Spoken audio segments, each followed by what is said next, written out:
Hi friends, welcome to my exam 100. இது இந்த வணிக வரித்துறைக்கு ஆஃபீஸ் அசிஸ்டண்ட்டுக்கு நிறைய பேர் அப்ளை பண்ணிகிட்டு இருப்பீங்க. ஸோ நிறைய பேருக்கு டவுட் இருக்குது. ஸோ அந்த டவுட்டு அதுக்கான பதில் அதுதான் இந்த வீடியோவில் இருக்குது. நேற்றே இந்த வீடியோ போட்டிருந்தேன், ஆனால் எடிட் பண்ணுறதுக்கு பதிலாக டெலீட் பண்ணதுனால அந்த வீடியோ டெலீட் ஆகிட்டு. ஸோ அதனால் மறுபடியும் போடுறேன். ஸோ இதுக்கு முன்னாடி 2 வீடியோ போட்டிருக்கேன். அந்த வீடியோவில் ஃபுல் அண்ட் ஃபுல் எப்படின்னா அப்ளை பண்ணுறதுன்னு டாப் டு பாட்டம் பேப்பர் மடிக்கிற வரைக்கும் இருக்குது. ஸோ அந்த வீடியோ பார்த்துக்கோங்க. அந்த வீடியோ லிங்க் நான் டிஸ்கிரிப்ஷனில் கொடுத்துட்றேன். ஒரு 5 மாவட்டத்துக்கு வந்திருக்கு. ஸோ இன்னும் பல மாவட்டத்துக்கு வரப்போகுது. ஸோ எல்லா மாவட்டத்துக்கும் நான் இது சம்மந்தப்பட்ட எல்லா வீடியோட டிஸ்கிரிப்ஷன்லேயும் எல்லா மாவட்டத்தோட இதையும் நான் அப்டேட் பண்ணிடுவேன். ஓகே, கீப் வாட்சிங் மை எக்ஸாம் 100. ஸோ ஒரு வீடியோவில் வந்து என்னோடய நம்பர் கொடுத்துருந்தேன், இந்த டவுட்னா கால் பண்ணுங்கள் அப்படின்னு. நான் எதிர்பார்த்தது ஒரு 10 பேர் 20 பேர் கால் பண்ணுவாங்கன்னு பார்த்தா 640 பேர் கால் பண்ணியிருக்கீங்க. செம்மையாக வேலை வாங்கிட்டீங்க. எனக்கு இன்னும் தனியாக ஒன்றும் சம்பளம் தர போகிறது இல்லைங்க. ஸோ அதனால் அந்த நீங்கள் அந்த 640 பேர் கேட்ட கேள்வியை வச்சு நான் இந்த வீடியோவில் அதுக்கான பதில் சொல்லியிருக்கிறேன். ஸோ கல்வி தகுதின்னு பார்த்தா மினிமம் 8ஆம் கிளாஸ் தான் படிச்சிருக்கணும். மேக்ஸிமம் நீங்கள் எவ்வளோ நாளும் படிச்சிருக்கலாம்.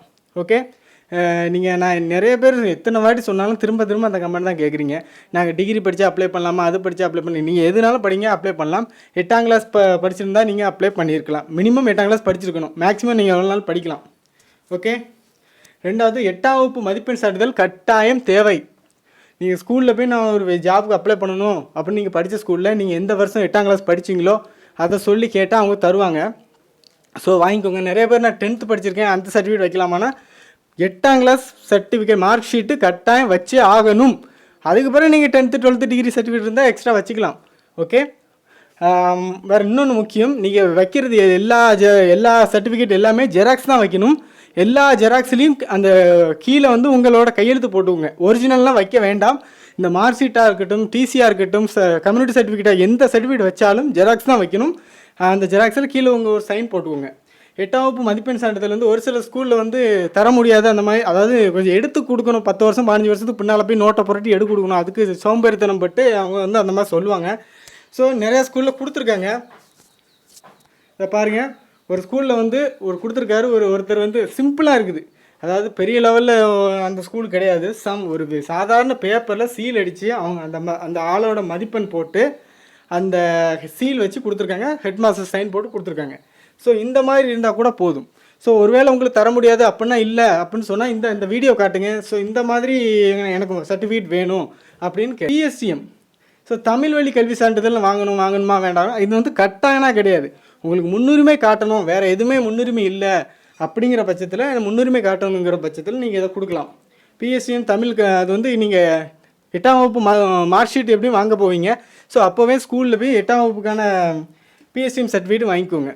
சர்டிஃபிகேட் நீங்கள் 8ஆம் வகுப்புன்னு தனியாக கிடையாது. இப்போ நெட்டில் நீங்கள் பிஎஸ்சிஎம் சர்டிஃபிகேட் எப்படி டவுன்லோட் பண்ணால் நெட்டில் பிஎஸ்சிஎம் சர்டிஃபிகேட் அடித்தாலும் டவுன்லோட் ஆயிரும். அது 10th 12th தான் இருக்கும். ஸோ நீங்கள் அதை எடிட் பண்ணி 8th மாற்றினாலும் சரி, இல்லை நீங்களே டைப் பண்ணி பிரிண்ட் அவுட் எடுத்தாலும் சரி, இல்லைனா அந்த 10th இடத்த ஹெட் மாஸ்டரை விட்டு க்ரீனிங்கால் அடிச்சுட்டு 8ஆம் வகுப்புன்னு எழுதி கீழே சைன் போட்டு கொடுத்தாலும் சரி. ஸோ இப்படி தான் வாங்கணும். ஆனால் 8ஆம் கிளாஸுக்கான பிஎஸ்டிஎம் 8ஆம் வகுப்பு நான் தமிழ் வழி படித்தேன் அந்த மாதிரி வாங்கிக்கோங்க. ஒரு சில ஸ்கூலில் கொடுக்க மாட்டேன் அப்படிங்கிறாங்களாம். ஸோ அப்படி இருந்துச்சுன்னா உங்ககிட்ட வேறு எந்த பிஎஸ்டிஎம் சர்டிஃபிகேட் இருந்தாலும் வச்சுக்கோங்க. ஆனால் 8ஆம் கிளாஸ் வைக்கிறது தான் பெட்டர். 8ஆம் கிளாஸ் தான் வைக்கணும். 8ஆம் கிளாஸ் பிஎஸ்டிஎம் சர்டிஃபிகேட் தான் வைக்கணும். ஓகே, அடுத்து இப்போ என்னென்ன வேலைன்னா திருநெல்வேலி 18, தூத்துக்குடி 12, சிவகாசி 12, விருதுநகர் 14, நாகர்கோவில் 12, மொத்தம் 68 வேகன்சி இருக்குது. இன்னும் பல மாவட்டத்துக்கு வரப்போகுது. ஸோ நீங்கள் எந்த மாவட்டத்தை சேர்ந்த ஆளாக இருந்தாலும் இதுக்கு அப்ளை பண்ணலாம். ஸோ நான் கடலூர் அப்ளை பண்ணலாமா, நான் விழுப்புரம் அப்ளை பண்ணலாமா நிறைய பேர் கேட்குங்க. எந்த மாவட்டத்தை சேர்ந்த ஆளும் இந்த எல்லாத்துக்கும் கூட அப்ளை பண்ணலாம். ஸோ ஒரு மனிதன் எத்தனை இதுக்குனாலும் அப்ளை பண்ணலாம். தனித்தனி அப்ளிகேஷனில் அப்ளை பண்ணணும். இன்னும் இந்த 5 மாவட்டம் தான் வந்திருக்கு, ஆனால் இன்னும் பல மாவட்டத்துக்கு வரப்போகுது. ஸோ கீப் வாட்சிங் மை எக்ஸாம் 100. ஸோ ஆண்கள் பெண்கள் 2 பேரும் அப்ளை பண்ணலாம். என்னென்ன சர்டிஃபிகேட் வைக்கணும்னா, உங்கள் அப்ளிகேஷன் ஃபார்ம் டவுன்லோட் பண்ணுற லிங்க் டிஸ்கிரிப்ஷனில் இருக்குது. வீடியோ கீழே உள்ள டிஸ்கிரிப்ஷனில் அதை போய் டவுன்லோட் பண்ணிக்கோங்க. கையொப்பமிட்ட பூர்த்தி செய்யப்பட்ட விண்ணப்பம். ஒருவேளை அந்த அப்ளிகேஷன் ஃபார்மே எனக்கு தெரிலன்னா எனக்கு கான்டாக்ட் பண்ணுங்கள், உங்களுக்கு நானே அனுப்பி விடுறேன். ஸோ புகைப்படம் ஒட்டிக்கோங்க. 3வது வயது சான்றிதழ், ஏஜ் சர்டிஃபிகேட் ஏதாவது வைங்க. உங்கள் மார்க் ஷீட்டோ டிசியோ இல்லை ஆதார் கார்டோ வேறு என்ன பெர்த் சர்டிஃபிகேட்டோ ஏதோ ஒன்று ஏஜுக்கு சர்டிஃபிகேட் ஒன்று வைங்க. கூடுதல் கல்வி தகுதி, அதாவது நீங்கள் வேறு 10th 12th டிகிரி படிச்சிருந்தீங்கன்னா அந்த சர்டிஃபிகேட் வைங்க. 8ஆம் வகுப்பு மதிப்பெண் சான்றிதழ் கட்டாயம் வைக்கணும். சாதி சான்றிதழ் நகல் வைங்க. முன்னுரிமை ஏதாட்டு இருந்துச்சுன்னா அந்த முன்னுரிமை.